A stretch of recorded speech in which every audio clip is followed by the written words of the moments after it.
शेख हसीना का यूं अचानक इस्तीफा देना भारत के लिए चिंता की खबर है।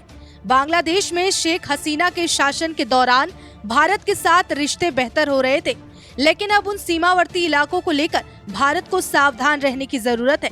शेख हसीना के इस्तीफे के बाद अब पाकिस्तान से जुड़े उपद्रवी संगठनों और भारत विरोधी ताकतों से देश को खतरा बढ़ सकता है।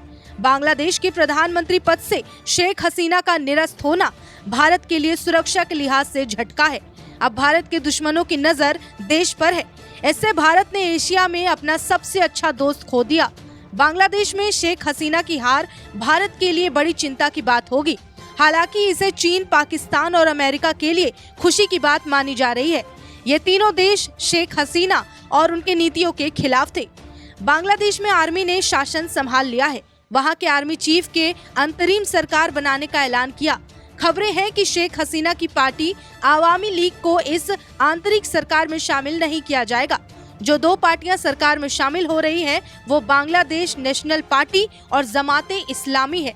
ये दोनों भारत को लेकर जहर उगलने का कोई मौका नहीं छोड़ते।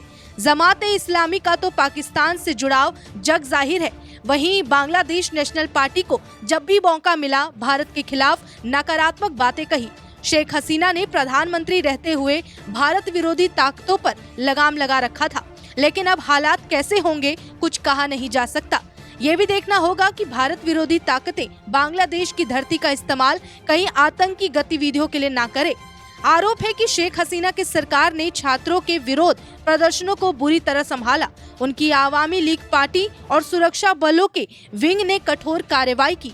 बांग्लादेश में सुरक्षा बलों द्वारा बड़ी संख्या में प्रदर्शनकारियों को मार गिराया गया। हसीना ने इंटरनेट सेवाओं को भी बंद कर दिया ताकि लोगों को कुचला जा सके। इससे हसीना सरकार के खिलाफ लोगों का गुस्सा भड़क उठा।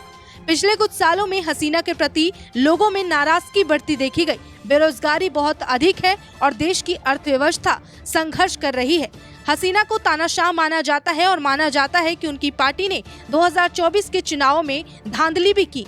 बताते चले, शेख हसीना 2009 से बांग्लादेश की प्रधानमंत्री के पद पर काबिज थी। हालांकि देश में हो रहे बड़े पैमाने पर राष्ट्रीय विरोध प्रदर्शनों के बाद उन्हें पद से हटाया गया। ये विरोध प्रदर्शन बांग्लादेश की राष्ट्रीय आरक्षण नीति के बारे में थे। इस नीति के तहत 1971 के युद्ध में शामिल मुक्ता वाहिनी के सदस्यों के वंशजों को आरक्षण दिया गया था।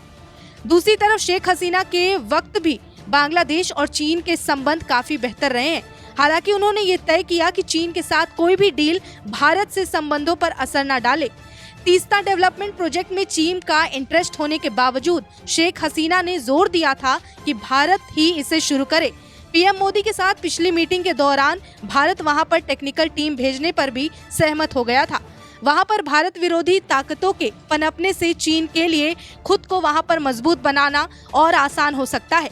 ऐसे में भारत को देखना होगा कि नई सरकार इन महत्वपूर्ण प्रोजेक्ट्स पर क्या रवैया अपनाती है।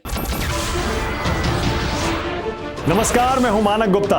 अगर आपको हमारा ये वीडियो पसंद आया हो तो इसे लाइक और शेयर जरूर करें, और हाँ, हमें सब्सक्राइब और फॉलो करना ना भूलें ताकि आप देश और दुनिया की कोई खबर मिस ना करें। तो जुड़े रहिए हमारे साथ और देखते रहिए न्यूज़ 24।